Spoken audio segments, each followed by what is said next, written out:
we're here this morning celebrating the events that we have been doing, the monies that we're raising, the food that we're raising, all the other donations that are going to the relief efforts in Puerto Rico. Today we wrote the organization $25,000 because Salvation Army are our food soldiers that are feeding the folks in Puerto Rico. So and we're sending packages day in and day out. But right now we're going to change that. We're going to try to do monetary donations because we're buying directly from companies here that ships directly to Puerto Rico with no cost of us having that. So every event that says Unidos pa Puerto Rico, please participate, share the word, because we got a lot of work to do. There's a lot of devastation in Puerto Rico, so we count on you. But now we're talking about in Puerto Rico, 13 centers that have been there for 55 years. When you see the red shield, it's a symbol of hope. We're there to serve and to offer hope. And anyone that would like to share, to have a shirt, to help, and to offer hope, see us afterwards. Anybody in uniform or with a red shirt, we'll make sure that we take care of you. Thank you. Standing here today with my wife is very reminiscent of 16 years ago. We were in New York City during 9/11, and my wife was a logistics manager, and I had some administrative involvement, and we put the plea out for space. And we got donations of warehouses like this, out of JFK, a hangar, and it was a collaboration of folks working together. So we know that when the need is there, people come together. And out of the essence of individuals, you've got to do something. And so that's where you see that which is behind us. So thank you to all of those who have put this together and managed this. The Salvation Army has been in Puerto Rico for about 55 years now. We have about 150 officers and employees working in 10 different locations around the island. So we were there, but that devastation was much greater than just that small group could handle. And so we've had the privilege of coming alongside and helping. From the Philadelphia area, we have sent about 25 individuals at this point who have been coming for 2-week sessions, coming in and out and sharing some of the stories of devastation. The stories which tell us, when you look at it on the screen, on the televisions, you do see almost a sense of hopelessness. How can one recover from that? Well, it is the resilient human spirit that does. But what has the Salvation Army been doing? We've been serving on your behalf. Over about 1.2 million meals in these past few weeks. We've been sharing about 63,000 meals a day, and that's only going to increase.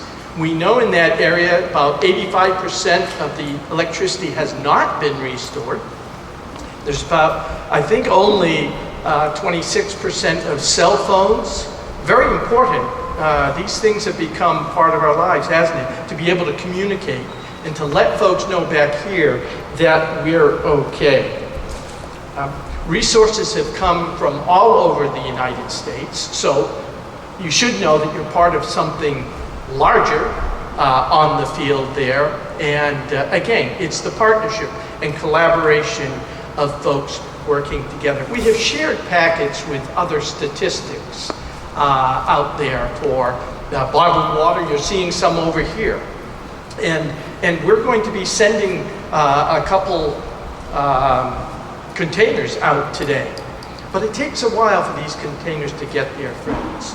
And so the support of all of you, the monetary support, does allow us to get help down there more quickly and try to stimulate an economy which has been devastated by the 2 hurricanes which came through.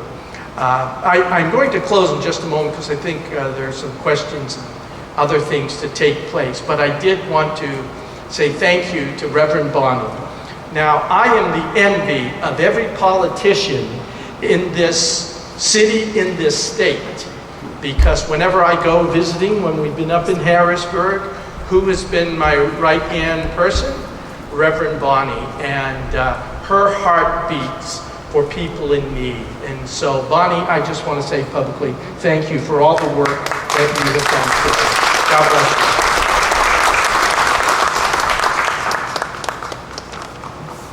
Next, we're going to invite Adonis Vanegas from Concilio, who stepped up to the plate very early on to serve as our fiscal agent with some of our founding members, Angel Ortiz, Ben Ramos, and others who've been part of the founding, who will briefly talk about that and then make our check presentation.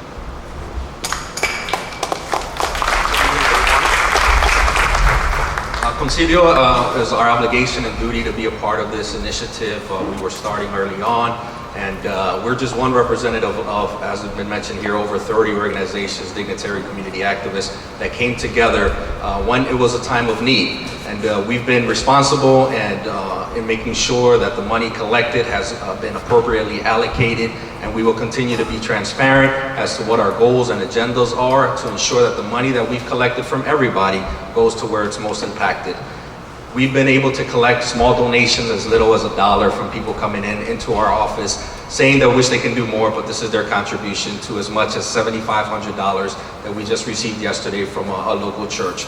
No donation is too small, and the effort is not going to stop just because we've reached a certain amount of money.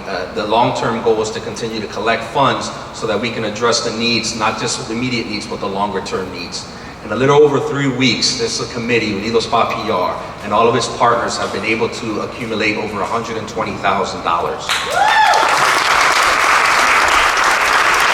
It's an amazing effort in such a short amount of time, and it really took everybody involved to make sure that these funds were collected, that they were put together in the right mind. And as people have been questioning and wondering where the money is going, this is a perfect example of what we're doing with the money we've collected. So at this moment, I would like to present a check for $25,000 to the Salvation Army.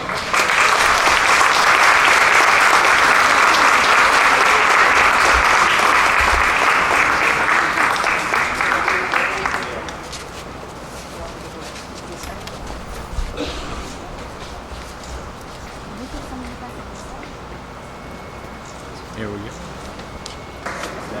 On behalf of the many people who will be the recipients of this money and this here, whom perhaps we'll never see, thank you and God bless you.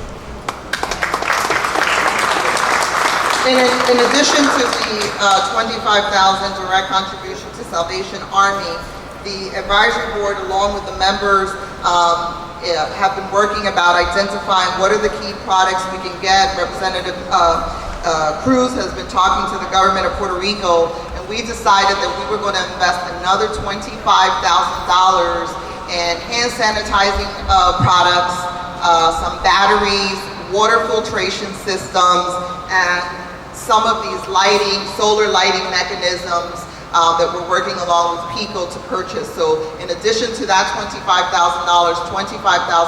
will go into these products. We're going to buy them and directly get them shipped there. So again, we want to thank everyone who's been involved. I'm going to invite up, just want to acknowledge Jeff from Ship Capital here. We are in a property owned by Ship Capital, who quickly stood up to the plate and gave us this space for free. Round of applause for Ship Capital.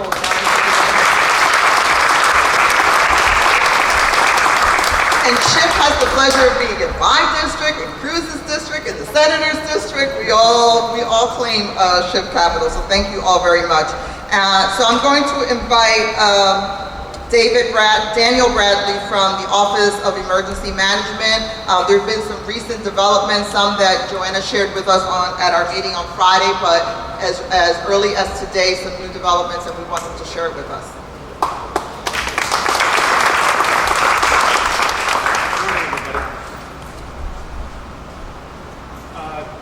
First of all, I'd like to say to all those who've been impacted by the recent storms, you're in our thoughts. This morning, the city has opened a disaster assistance service center.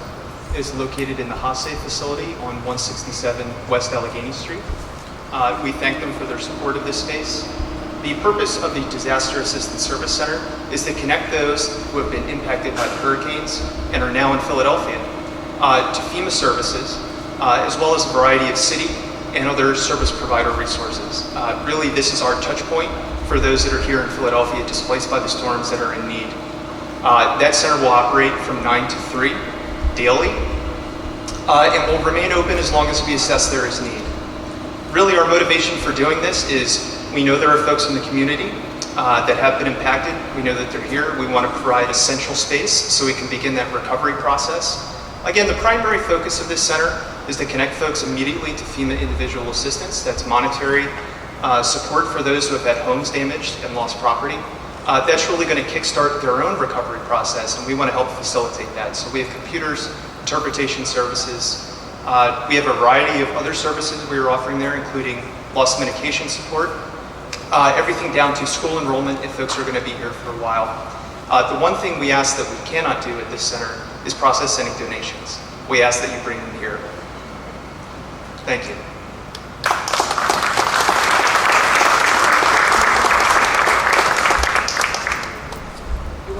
Where is it? Bonnie wants to make sure that everybody sees the canteen that is outside, that it emulates one of the many canteens they have in Puerto Rico. So we're going to ask the press to do that. Before I go to open it up to questions, and I want the press to be able to ask any one of our many stakeholders here, wanted to just remind folks and really thank again Coke, who has provided us shipping capacity, American Airlines, who's provided free transportation to some of our first responders. We said the mayor and obviously Joanna and the entire OEM team who have worked with us in the Red Cross to set up this emergency facility so that we can start getting information. Representative Cruz mentioned Governor Wolf and Luz Colon and the entire the state delegation. Jefferson Hospital and Temple, who have donated some materials that we will get over on the ground to our partners, nurses and others who will be working with us on the ground. Again, like I said, this is truly a massive team effort. We've done our best to accommodate, all of the help that we've received, and we've responded as quickly as we possibly can. But I'm going to open it up to any questions from any of our magnificent stakeholders. ¿Preguntas? ¿O quieres que haga algo en español? Dile algo en español para ellos. Cualquier persona que quiera hacer un comentario o pregunta están disponibles. I also wanted to remind folks, this is just the beginning. We're just warming up. We're going to be doing different events throughout, and we need you guys to support and send the message out to folks. I'll be having 2 events coming up on October the 28th, which will be in Reading, Pennsylvania, with a comedian from Puerto Rico who's coming down in Molusco. And all the proceeds go to Puerto Rico. And we're accepting donations, but we're looking for personal hygiene donations. Not clothes right now at the moment. He's taking back that with him the night that he leaves back to Puerto Rico.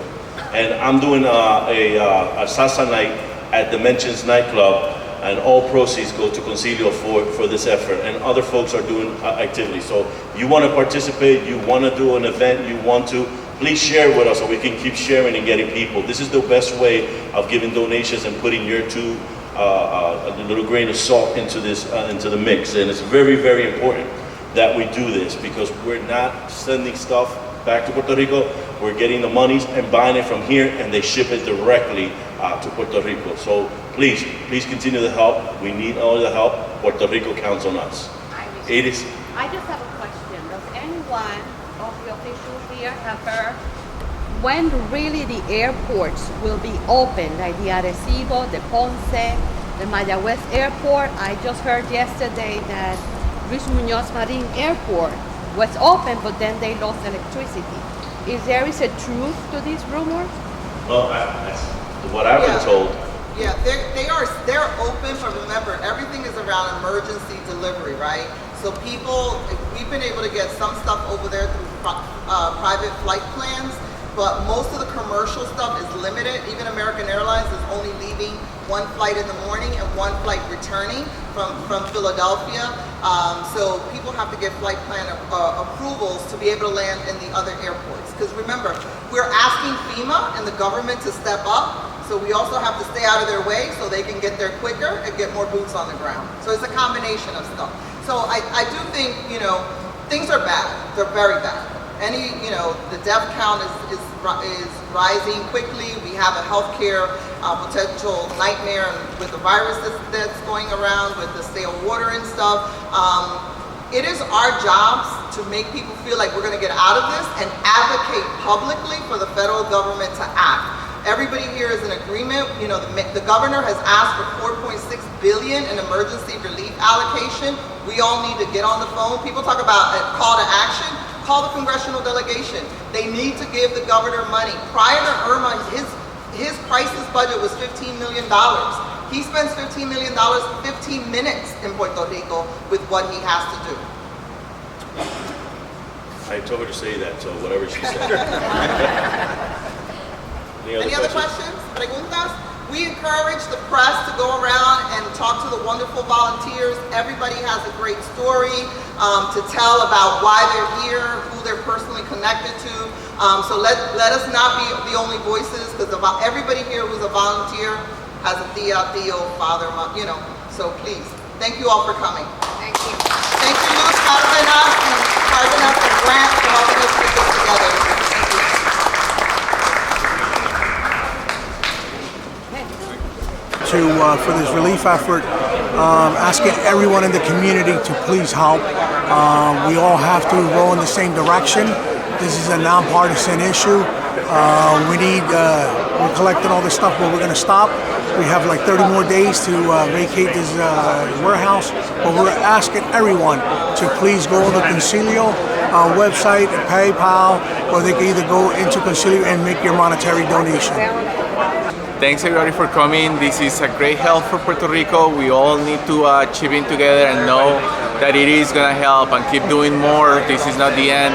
At Taller Puertorriqueño, we're a center for everybody to come and make calls and donations. So please keep doing it and let's help Puerto Rico get better. I'm really proud to be a part of this process, to see everyone come together for one common cause. We have a right to make sure that these people are taken care of. They are 3.4 million American citizens in Puerto Rico. They pay taxes. They serve in the armed services. We need to take care of them as they take care of us. I took an oath when I was elected to office to uphold the Constitution of the United States and the Constitution of the Commonwealth. I am supposed to take care of American citizens. I'm supposed to do everything in my power that I can. And with this, I hope we can shake the federal government up to do what's right. We have so many people without water, so many people without food. Hygiene has become a problem. If we don't get there, these diseases that are lurking in the waters will transfer into people, and then we're going to have a whole medical problem. Epidemic. So I'm happy to be a part of this process, and I'm going to help in every way that I can. Salvation Army!